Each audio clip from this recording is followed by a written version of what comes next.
नमस्कार जी। लाडो देवी ने घर पर भैंस पाल रखी थी, लेकिन बहू हर समय गाली गलौज करती रहती कि घर से गंद बाहर ले जाओ। लेकिन जब दूध की बात आती तो सारा उठा कर ले जाती। एक दिन बहू का भाई आया और बोला, मुझे कारोबार के लिए पैसे चाहिए।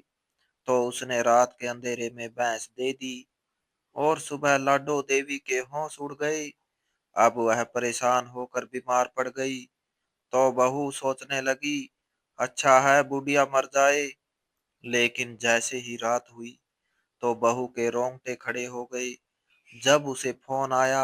ए बुढ़िया, क्या हर तरफ गंद फैला रखा है? कितनी बार कहा है अपने यह चप्पल बाहर उतार कर आया करो, लेकिन तुम इतनी डिठ हो गई हो कि तुम्हें मेरी बात सुनाई ही नहीं देती।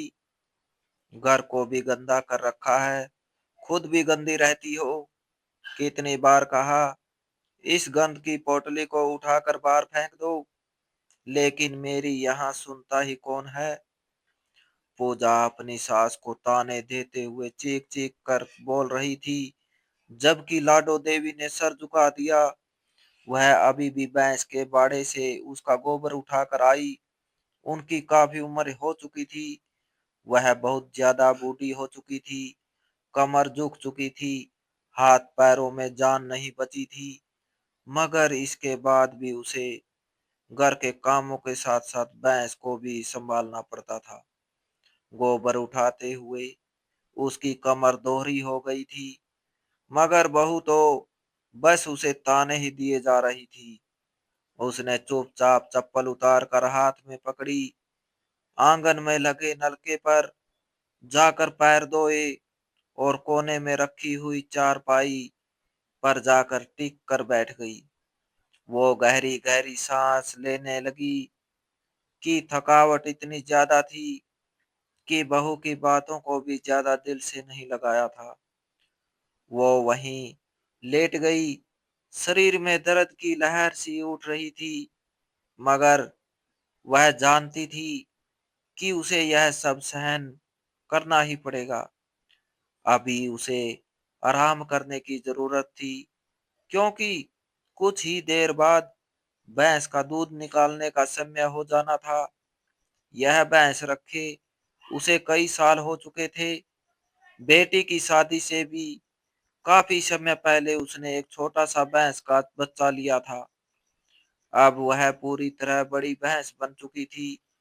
उसने कई बच्चे भी दिए थे, जिनको हमेशा कठिन समय में बेचकर घर का खर्चा चलाया गया था। वह सिर्फ जानवर नहीं थी, बल्कि इस घर के लिए रोजी का एक साधन थी। लाडो देवी उसे अपनी संतान की तरह समझती थी। उसके सर पर हाथ फेरती तो उसे कुछ अपना होने का एहसास होता था। इंसान तो अब उसके साथ अच्छे नहीं रहे थे, मगर यह जानवर उसकी बात को भी समझ लेता था और उसकी थकान को भी महसूस करता था। थोड़ी देर बाद लाडो देवी ने घुटनों पर हाथ रखकर मुश्किल उठने की कोशिश की। उसकी हड्डियां ऐसे आवाज कर रही थी जैसे बरसों पुरानी लकड़ी हो, मगर फिर भी वह हिम्मत करके खड़ी हुई। दूध वाली बाल्टी उठाई और धीरे धीरे कदम घसीटती हुई भैंस के बाड़े की ओर चली गई। सूरज ढल रहा था, हल्की सुनहरी रोशनी बाड़े में फैल रही थी।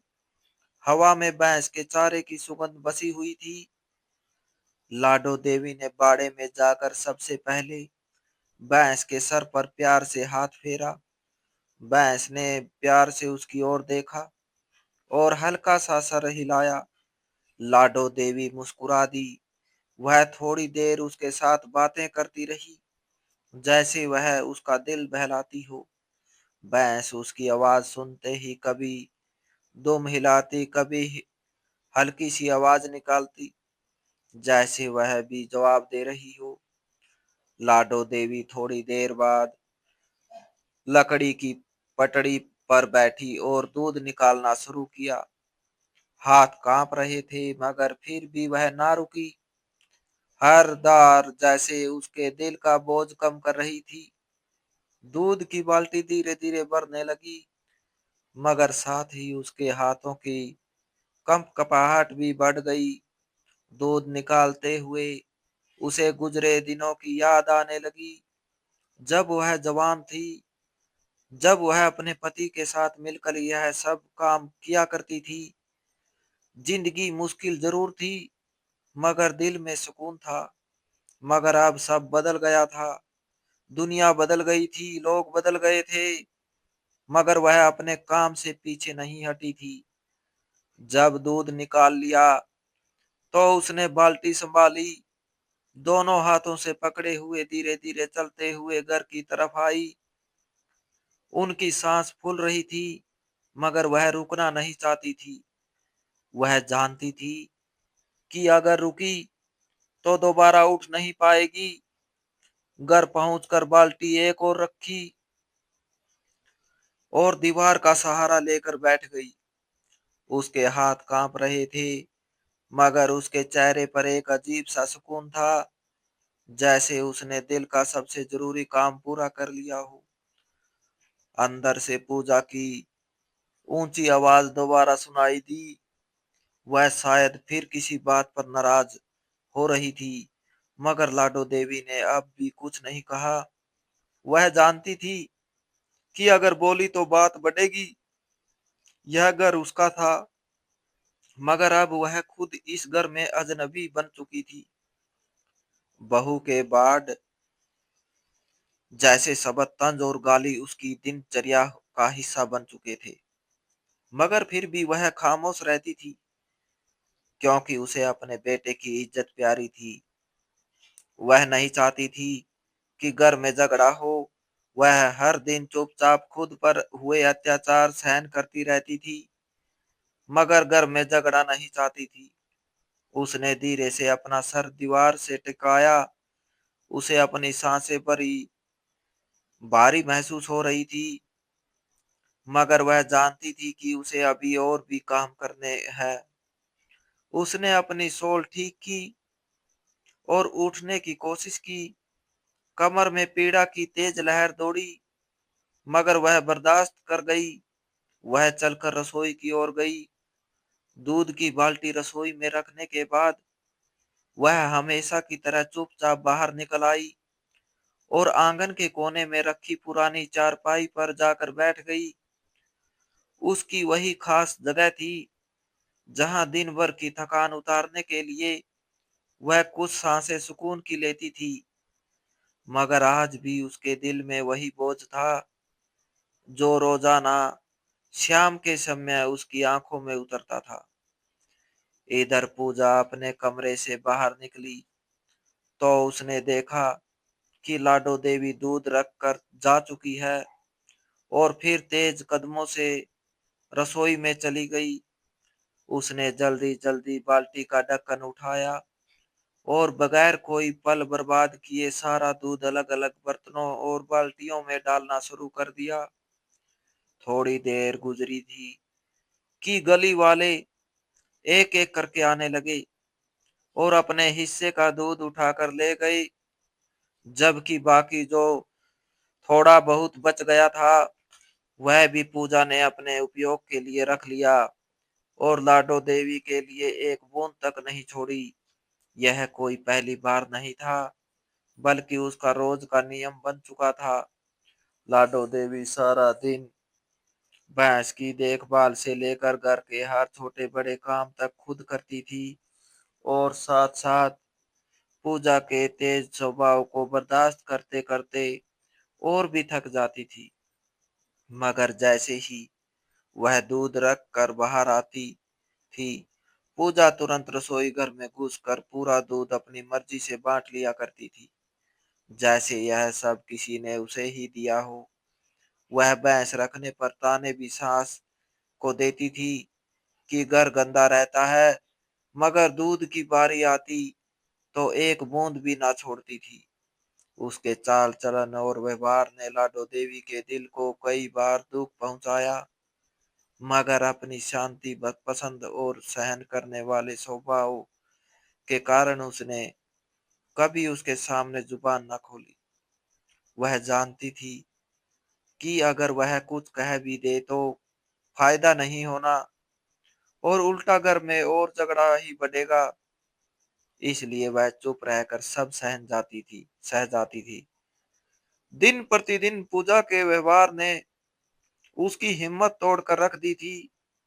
वह सारा दिन जान तो तोड़कर काम करती, मगर शाम तक उसकी मेहनत का सारा फल पूजा अपने कब्जे में कर लेती थी। फिर भी लाडो देवी हर रात दिल पर पत्थर रखकर यही प्रार्थना करती कि भगवान घर में सुख शांति रखे और उसकी बेटी के भाग्य अच्छे करे, क्योंकि वह खुद तो बर्दाश्त कर सकती थी मगर किसी पर बोझ नहीं बनना चाहती थी। अगले दिन पूजा का भाई घर आया और बहन को लेकर कमरे में बंद हो गया। कहने लगा, दीदी, मैं बहुत ज्यादा परेशान हूँ। कारोबार के लिए ढेर सारे पैसों की जरूरत है। मेरे पास पैसे नहीं है और मौका भी अच्छा हाथ आया है। अगर यह मौका मैंने गवा दिया तो शायद जिंदगी में कभी ऐसा मौका ना मिले। कुछ करो, मेरे लिए पैसों की व्यवस्था करो। तब पूजा कहने लगी कि मेरे पास तो 1 रुपया भी नहीं है। मैं कहाँ से पैसों का इंतजाम कर सकती हूँ। तुम अच्छी तरह से मेरे हालात जानते हो। मेरा पति बाहर से जो कुछ बेचता है उससे घर का खर्च बहुत मुश्किल से पूरा होता है। मैं अपनी सास के हाथ से दूध छीन छीन कर घर का खर्च चलाती हूँ और कुछ पैसों की बचत करती हूँ। मेरे पास ना इतने पैसे हैं और ना कोई गहने जिसे बेचकर मैं तुम्हारी मदद कर सकूं। तो तुम किसी और से उधार मांग लो।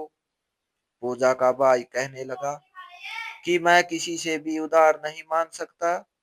मैं पहले ही सब दोस्तों से मांग मांग कर देख चुका हूँ। कोई भी मेरी मदद करने को तैयार नहीं है। सबको लगता है कि मैं इस कारोबार में पैसे डूबो दूंगा। मुझे तो बस आपसे उम्मीद थी। अगर आप भी मेरी मदद नहीं करोगी तो फिर कौन करेगा। बहन भाई एक दूसरे के काम आते हैं। पूजा ने बेबसी से उसकी ओर देखा, देखकर कहा कि मैं तुम्हारी मदद तो कर दूं, लेकिन मेरे पास पैसे नहीं है।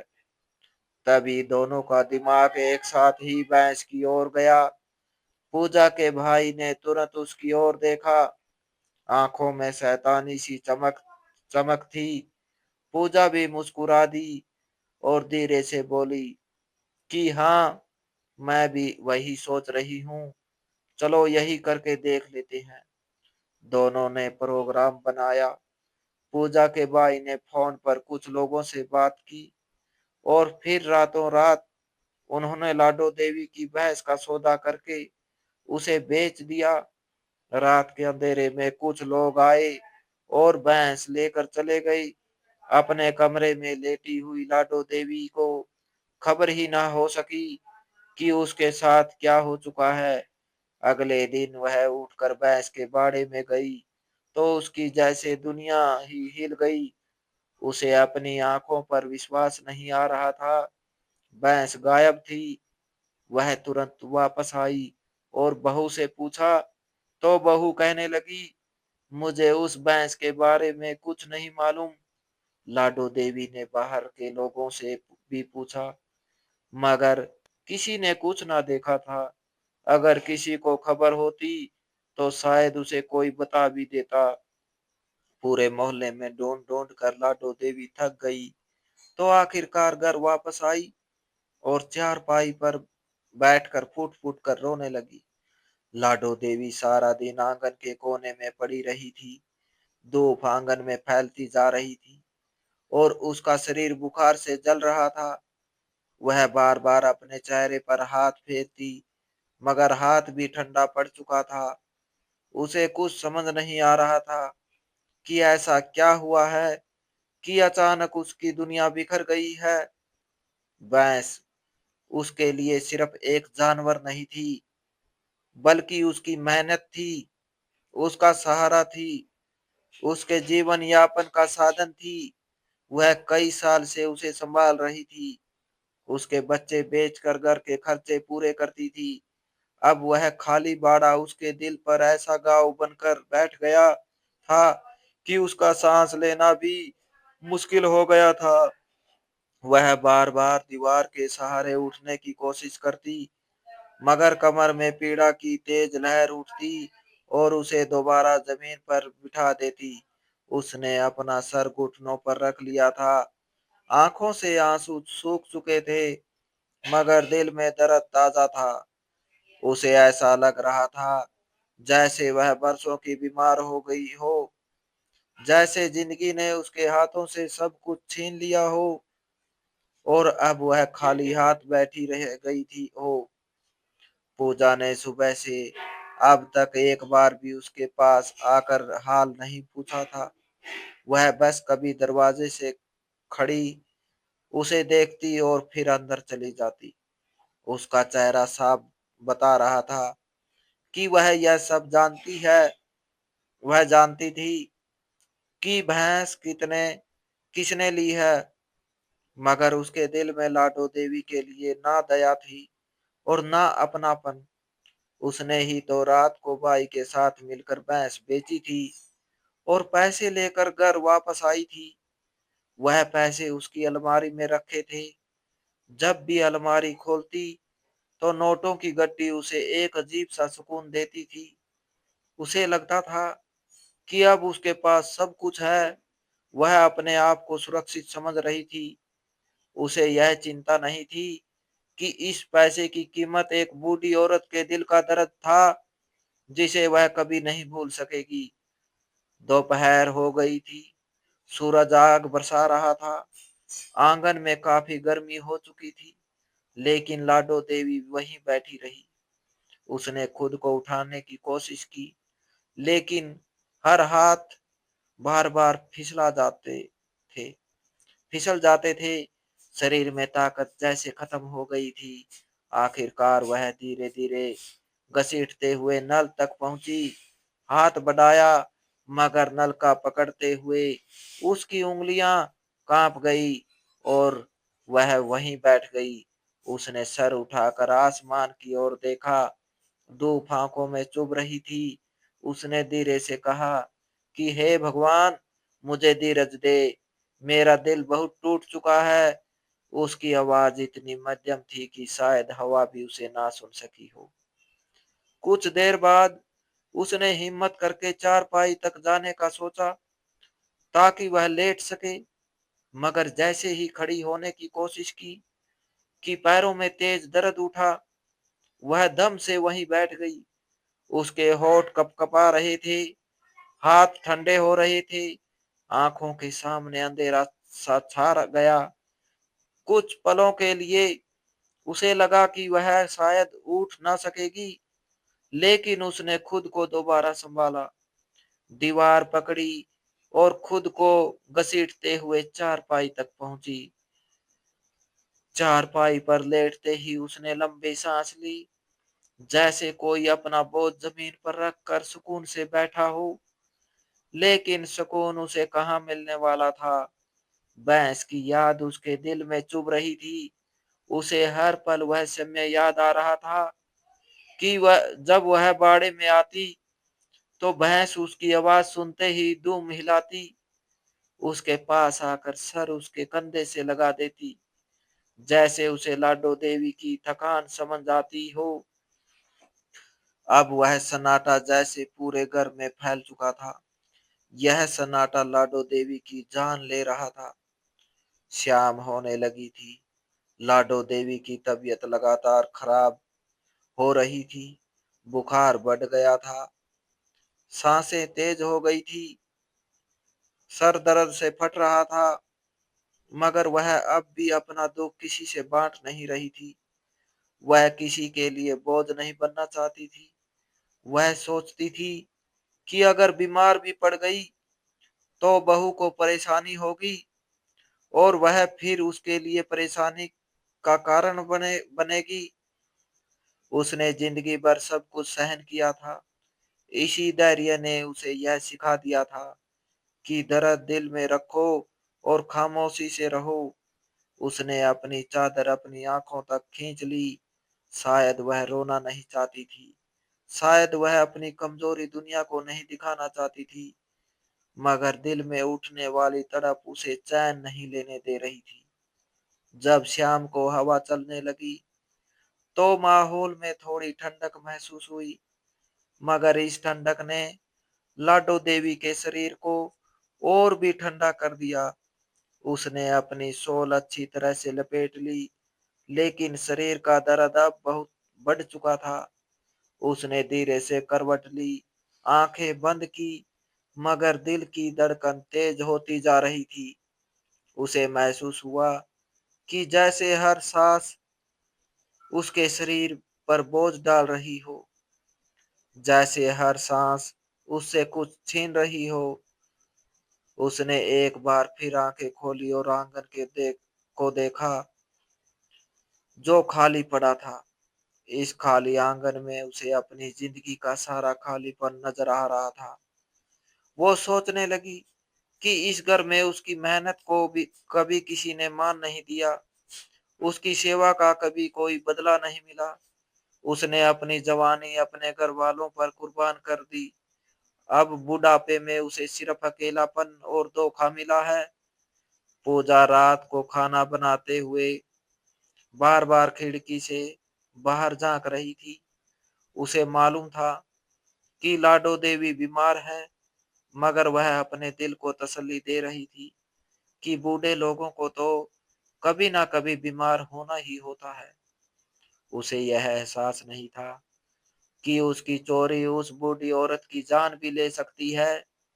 खाना बनने के बाद वह और उसका भाई बैठकर खाना खाने लगी। दोनों के बीच बहस की बात चली तो भाई जोर से हंसा और बोला कि बहुत अच्छे पैसे मिल गए थे उस भैंस के। पूजा के चेहरे पर भी खुशी की झलक थी। उसे जरा भी एहसास न था कि उन्हीं रुपयों के कारण आज घर में एक बूढ़ी औरत तड़प रही है। लाडो देवी की तबीयत दिन प्रतिदिन खराब हो रही थी। भैंस के गायब होने से उनके दिल पर ऐसा घाव छोड़ा था कि वह चारपाई पर बैठी कांपती सांस ले रही थी। हर पल उसके दिल में यही सवाल घूम रहा था कि भैंस कहाँ गई। वह जानती थी कि वह भैंस उसका अकेला सहारा थी, घर के खर्च का साधन और जीवन का सुकून। अचानक घर के दरवाजे पर दस्तक की आवाज आई। लाडो देवी ने घबराकर सर उठाया। कुछ पलों बाद उसकी नजर घर के दरवाजे से अंदर आने वाले इंसान पर पड़ी। उसका बेटा वापस आ गया था, थकान और प्यार की झलक साथ लाए हुए। वो तुरंत माँ के पास आया और उसे सहारा दिया। माँ, आपकी तबीयत कैसी है? उसकी आवाज में प्यार और चिंता थी। लाडो देवी की आंखों में आंसू भर आए, मगर उसने सिर्फ सर हिलाकर बेटे को गले लगा लिया। बेटे ने तुरंत महसूस किया कि माँ की हालत ठीक नहीं है। उसने धीरे धीरे उसे सहारा दिया और पूछा, माँ, भैंस कहाँ है? लाडो देवी की आंखों में आंसू और बेबसी थी। बेटे ने भैंस की तलाश शुरू की। पूजा और उसका भाई भी आंगन में आ गए थे, लेकिन बेटे की गुस्से भरी नजरों ने उन्हें तुरंत चुप करा दिया। बेटे ने पूछा कि तुम लोगों ने मेरी माँ के साथ क्या किया है? भैंस कहाँ गई है? पूजा और उसका भाई घबरा कर कुछ ना कह सके। इतने में पूजा का फोन बजने लगा। कॉल सुनने के बाद उसका रंग उड़ गया था। रात के अंधेरे में जो लोग भैंस खरीद कर ले गए थे वह वापस करने आ चुके थे। बाहर से भैंस की आवाज आई। गली में कुछ लोग खड़े थे जो रात में भैंस खरीद कर ले गए थे। वह उसे वापस देने आए थे क्योंकि वह भैंस बीमार हो चुकी थी। बेटे ने तुरंत भैंस की रस्सी पकड़ी और घर में ले आया। भैंस ने लाडो देवी की ओर देखकर सर हिलाया। जैसे वह अपनी वफादारी और प्यार दिखा रही हो। बेटे ने भैंस को अंदर लाकर लाडो देवी के पास ही बांध दिया। माँ, सब ठीक हो जाएगा, मैं यहाँ हूँ, तुम्हें कुछ नहीं होने दूंगा। लाडो देवी ने अपनी आंखों से आंसू पोंछे, मगर इस बार आंसू दुख के नहीं बल्कि राहत के थे। बेटे ने भैंस पर हाथ फेरा, फिर माँ को सहारा देते हुए बिठा दिया। कहा, माँ, अब आप आराम करें, मैं हर चीज देख रहा हूँ। पूजा और उसका भाई घर से गायब हो गए थे। उनका असली चेहरा सबके सामने आ चुका था।